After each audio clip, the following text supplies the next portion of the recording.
UAC y el Centro de Investigación Interdisciplinaria de la Facultad de Filosofía presentan Tiempo y Memoria con Cecilia Figueroa.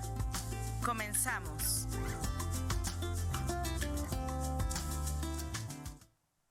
Buenas tardes, bienvenidos a una emisión más de este programa.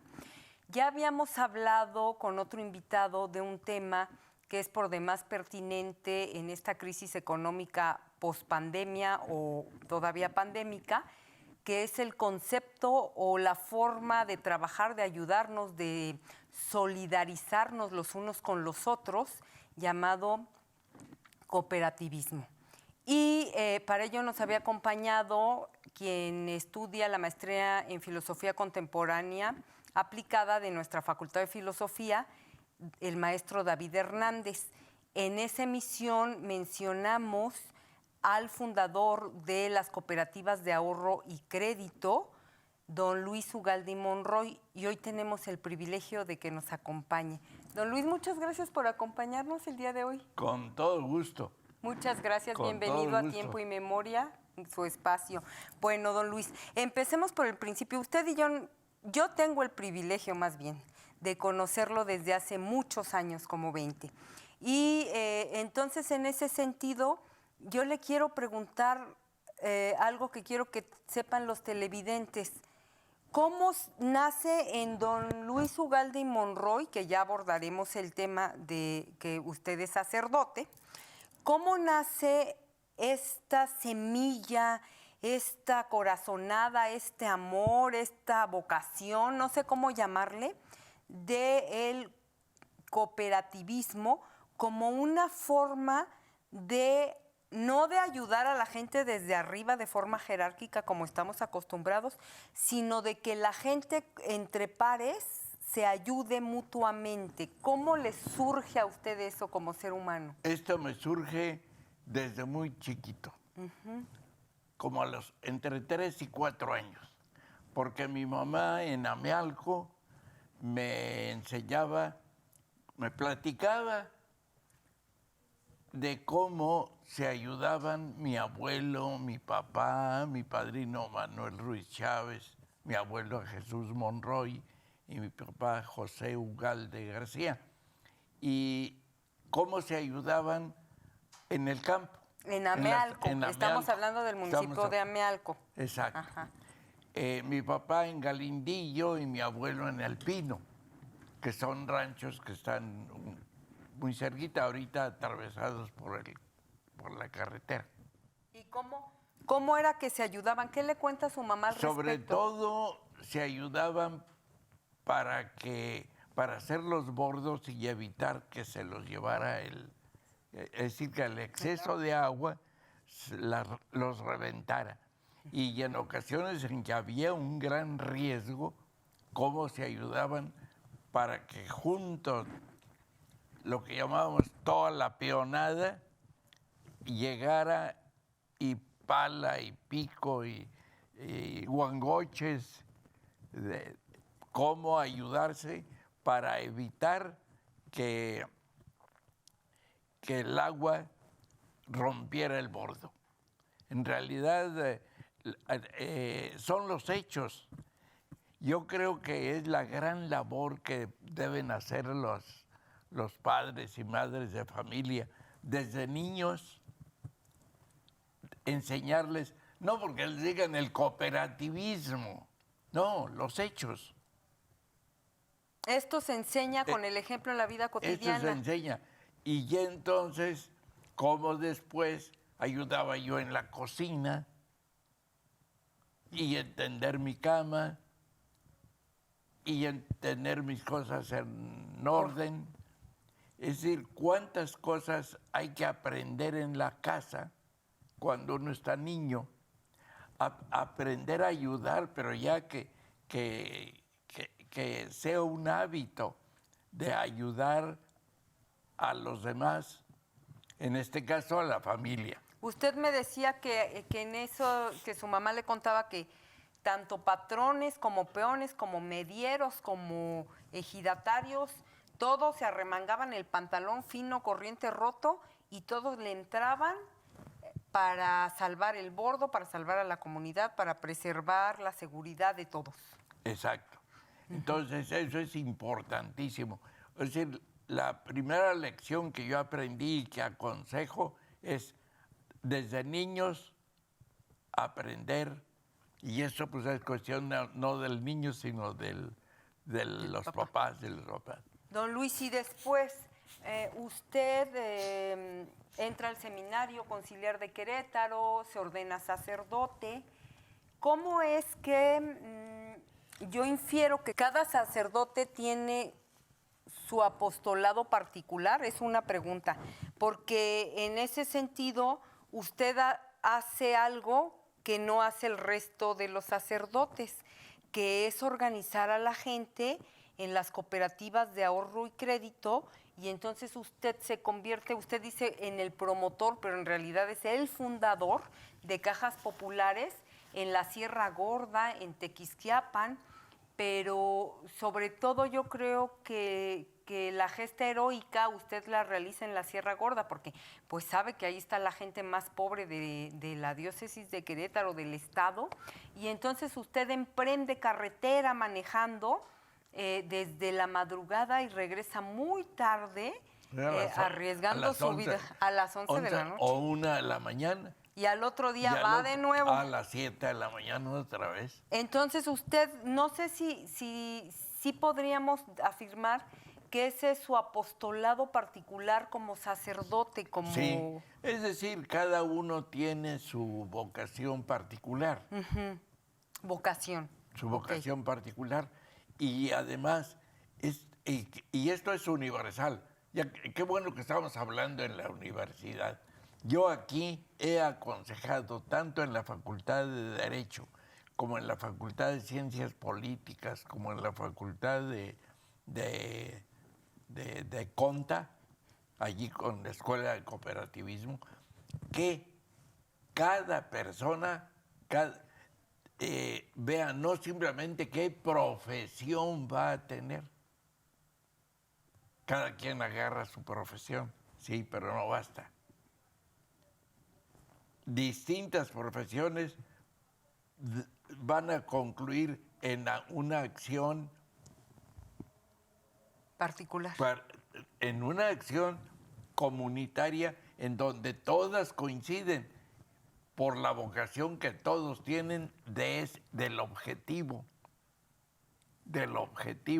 Y en este caso, por ejemplo, si se trata de crear un ambiente de cooperación, es importante que todos coincidan en la mecánica, en el objetivo, mejor dicho, en mecánica y objetivo, pero muy importante que cada uno en lo particular decida que de veras va, independientemente de los accidentes, de lo que haya, independientemente de los asigunes, que todos coincidan en el objetivo para que realmente sea eficaz.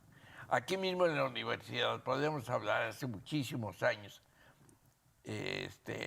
tal vez algunos ya hasta desaparecieron y otros todavía, o ya sean muy viejitos, en la sierra iban, promovían, pero las cosas quedaban incompletas. Promovían, por ejemplo, vamos a cultivar jitomates, todavía me acuerdo, en Jalpan, y resultó que después ya tenemos los jitomates, ¿y ahora dónde los vendemos?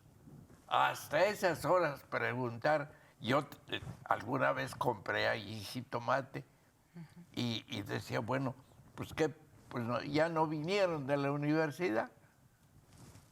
Don Luis. Entonces es importante que coincidan varios.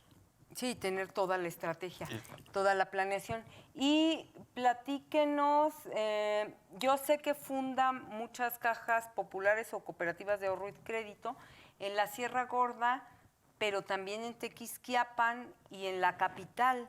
Entre ellas, de donde usted se metió así de lleno, es en la Florencio Rosas. aunque dice que como promotor estuvo en su momento en todas.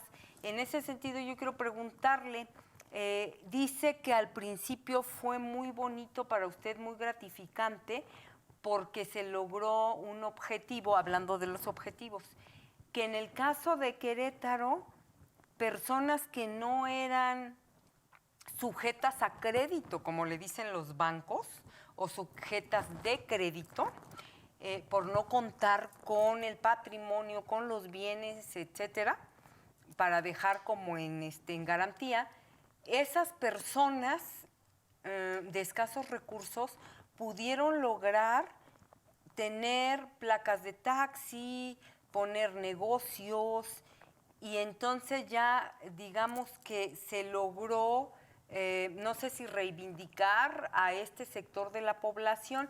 ¿Brevemente nos puede hablar de esa experiencia? Sí, mira, son 3 o 4 cosas que hay que puntualizar. Yo efectivamente he sido, promotor. No digo fundador porque en realidad la fundación viene no cuando yo lo promuevo, no cuando siembro la idea, sino cuando el grupo es el que funda. Es decir, se tiene la cooperativa cuando hay la gente que la hace. Y por eso digo que en realidad el fundador es el... Vamos, que este tipo de empresas, las cooperativas, no las funda más que el grupo. Y el otro puede ser muy importante en el sentido de que es el ocote, me decían aquí, el ocote en el doble sentido. ¿Por qué? Porque es el ocote como el que mantiene la flama, el que mantiene la mecha, el calor, el fuego, el que mantiene el fuego. Pero también el ocote en el sentido de que se necesita ser muy osado para atreverse a hacer y en realidad así. Se necesita estar loco por la idea de decir sí se puede, pero tener la seguridad, sí se puede. ¿Pero usted ya lo había visto en Alemania? No, porque yo sé que usted fue a Alemania y vio cosas. Sí, pero eso fue después. Fue después. Cuando fui a Alemania, yo ya lo tenía bien claro. En realidad ya había conocido un poco ya por la literatura. En realidad cuando yo llegué a Tequisquiapan en 1956, allí empecé la primera caja. ¿Como párroco, como vicario? No, o como vicario, estaba vicario. yo como vicario. Ajá. Y allí en Tequis fundamos ya con vista a tenerlo en todo el estado, la primera caja popular. Pero la visión ya no era para allí solo, sino para sembrar. En realidad, ya cuando fundamos, nos llevamos en esa primera caja 7 meses. San Juan Bautista se llama. San Juan Bautista es la segunda. Ok. La primera ¿cómo fue se llama? Santa María de Guadalupe, que fue la de Tequisquiapan, ahí está todavía. Y la segunda San Juan Bautista. La segunda San Juan Bautista. Ahí se nota su sello, fíjese, de sacerdote. Santa María de Guadalupe, San Juan Bautista. Sin embargo, yo estaba en contra. ¿Usted quería nombres laicos? No, Benito Juárez, Lerdo de Tejada. No. Yo estaba con la cosa de que el nombre coincidiera con la comunidad. Pero la religiosidad siempre gana, ¿verdad? Sí, siempre. Ellos se empeñaron en ponerle Santa María de Guadalupe. En San Juan Bautista era el nombre de la población.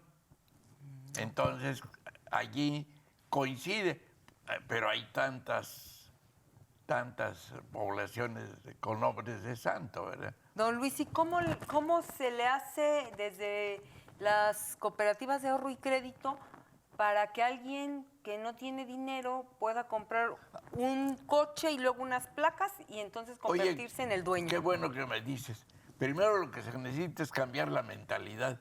Con esa mentalidad bancaria, ahora que tengas tú, pues nunca lo vas a tener. ahora que tengas experiencia te vamos a prestar. Ahora que ya tengas un Fondo, no, acá nosotros nos damos el crédito. Con los ahorros de todo el mundo se reúnen los recursos para comprar el primer taxi para fulanito y luego para el segundo y luego para el tercero. Así opera, entiendo, ¿sí? Sí, claro. En realidad, cuando hace un segundo préstamo y todavía debe del primero, se suman y se continúa. Lo maravilloso de las cooperativas de ahorro y crédito, porque incluso lo he comentado con gente que viene de fuera, que no tiene la experiencia de pedir un crédito, sí les sorprende mucho las tasas de interés, que no tienen nada que ver con el banco, porque evidentemente no son un negocio, se trata de ayudar. Se trata de ayudar, sí. Ese es el objetivo. Esto se ha corrompido mucho. Mucho. Incluso porque tenemos una ley bancaria. Es decir, una ley que nace y se dirige por la banca. Es decir, por una visión bancaria, en que se juzga a la persona como un banco. Esto se ha permitido, se ha corrompido, a veces por presiones y a veces por comodidad. Por eso hay que tener mucho cuidado en dónde se va uno a asociar, en qué caja popular, porque ya hay unas que, como usted dice, ya devinieron en un vil negocio. Sí, y otras por que no. libertad. Eso ya es público. Claro, y notorio. Desde los años 80 se posesionó de ellas Salinas de Gortari. Y eso, él y comparsa del partido. Don Luis, ¿y usted a nivel nacional? Eso es público y notorio, por eso puedo decir el nombre. Claro. Y eso lo sabe él él fue el primero que lo supo. Don Luis, ¿y usted, a nivel nacional podríamos decir que usted es el impulsor de este tipo de proyectos? No. Esto fue 5 años antes que yo empezara, 5 años, entró el Secretariado Social Mexicano y ellos traían la idea del Canadá. De Canadá. De Canadá. Y aquí viene algo interesante, porque nos quedan 5 minutos y no los quiero desperdiciar con este invitadazo. Justo, don Luis, cuando esto ya es posible después de todo el trabajo que usted le metió, horas de desvelo, de desmañanada, de ayuno, de mal comer, de cansancio, de todo. No, y amenazas de muerte. No, yo viví. espéreme, es que apenas vamos ahí. Ajá. Espéreme, porque ahorita usted habló del Secretariado Social de la Iglesia. Sí, del Secretariado Social Mexicano. Usted me había comentado en una comida que justo como la parvada, digo, estoy siendo despectiva, perdón, pero esa gente que rodeaba al obispo de entonces influía mucho en él, ¿no? Más que las decisiones tomarlas el obispo, usted me comentaba que como que esa parvada que lo rodeaba ahí siempre, como que era la que mandaba. Y esa parvada es la que lo manda a llamar a usted y le dice, ¿y con el permiso de quién estás haciendo esto? Al principio, es decir, todavía no se fundaba la primera caja. Y ya lo estaban... Pero hay un detalle. Lo que ellos no recordaban es que el obispo anterior, es decir, esto para salvar la visión del clero, el obispo en ese momento en que yo estaba era el ¿Torisco-Bian? Alfonso Torisco-Bian, que por cierto, después nos apoyó con todas las ganas. Pero cuando algunos me decían, ¿con permiso de quién? Yo contesté, no necesito permiso de nadie. Y así golpeado lo dije. ¿Por qué? ¿En qué se para basaba? Para provocarlos a que me acusaran. Lógico que no me podían hacer nada, ni el obispo, porque es la gente. Pero es que además usted me decía que el propio obispo había estado, ahorita no me voy a acordar, soy pésima para aprenderme los nombres del Tinajero. argot. Tinajero y Del Estrada. argot del clero. Pero que el propio obispo Tinajero, que era el anterior, había estado en un... Él no había estado, él había convocado un sínodo. Y que en ese sínodo... Y en ese sínodo se tomó la orientación de que en cada parroquia hubiera una caja de ahorros. Por eso yo no dije, no necesito permiso de nadie, pues si estaba mandado. Claro, usted tenía que obedecer y ejecutar, punto. Y punto. Ya se nos termina el tiempo. Háblenos, por favor, de ese periodo de amenazas de muerte, porque usted empieza pues a estropear o a meterse ahí con los intereses de los poderes fácticos y de los legítimamente establecidos, llámese alto clero, llámese élites económicas que siempre están confabuladas con el poder político porque una no existe sin la otra. Las élites sabemos que siempre se reparten, más bien no se reparten, sino que se administran el poder, se lo dan, se lo quitan, se lo dan, para mantener estos intereses económicos. Mira, y en ese sentido lo amenazan. Hay un detalle. Tal vez en otro tiempo sí había esa visión negativa de él y para el clero. Pero desde que entra el Papa actual, la visión ha cambiado. Sí. Ya el clero actual tiene una escuela en donde tiene más visión de apoyo al más pobre. Y eso lo ha puesto claro el Papa Francisco. Y nuestro obispo actual está con esa misma línea. Fidencio López Plaza. Pero es que nuestro obispo actual, Fidencio López Plaza, es de la teología de la liberación, primero los pobres. Exacto. No es de esos diocesanos ricos que apoyan a la élite y que van solo a las graduaciones de los niños ricos de los colegios de paga. Tenemos un obispo que ha trabajado con los pobres desde el sacerdocio, desde hace años, y en ese sentido... Desde antes de ser obispo, cuando era aquí párroco. Sí. Eso hace la diferencia, ¿no? Claro. Pero a ver, volvamos, don Luis, para cerrar con esto. Entonces, ¿en qué coyuntura, circunstancia usted es amenazado de muerte? Cuando la caja de choferes... ¿Y mecánicos? Choferes y mecánicos se organizó para comprar coches a mejor precio, ellos. Y entonces despertó sospechas. Si estos están comprando con facilidad el coche, ¿qué será con las refacciones? ¿Qué será con los...? Amenazaba, en la caja de choferes estaba amenazando grandes intereses económicos. De refaccionarias, de agencias de coches, básicamente, ¿no? Sí, llantas. Y en ese contexto es cuando le dicen... Pues usted, padrecito, traerá una 45, pero no conoce los cuernos de chivo, ¿verdad? Sí, o en la carretera a la sierra hay muchos accidentes. Sí, hay muchas curvas y puede haber otro curvas, no se vaya a caer en un voladero. Sí. Y amenazas por el estilo, ¿no? Y yo seguí trabajando.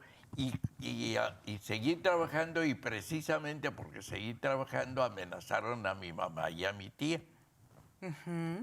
Que además, mi mamá me dijo, tú síguele. Fíjese qué valor de su mamá.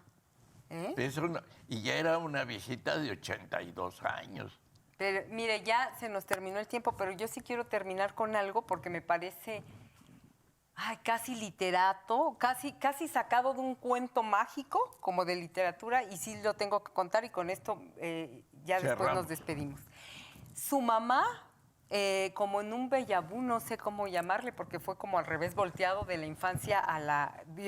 Tuvo una imagen de su infancia que se reflejó en su adultez, lo vio jugando lo vio vestido de sacerdote, jugando a ser sacerdote cuando era un chiquillo, pero con una pistola enfundada. Y cuando era grande, su mamá vio esa imagen. El sacerdote que tuvo que enfundarse la pistola porque estaba amenazado de muerte. Qué Sí, bonito, ¿verdad? efectivamente. Sí, es muy interesante. Muy interesante. Valdría se puede prestar para muchas cosas, entre otras para un buen libro. Pero dejemos en la imaginación de los televidentes que ellos se lucubren qué pasó ahí y por qué se dio esa imagen. Le agradecemos mucho que nos haya acompañado don Luis Ugalde y Monroy. Y les agradezco mucho que me hayan permitido estar con ustedes. Gracias. Y a nuestros televidentes nos vemos en la próxima emisión. Buenas tardes. TVUAC y el Centro de Investigación Interdisciplinaria de la Facultad de Filosofía presentaron Tiempo y Memoria con Cecilia Figueroa. Gracias por acompañarnos.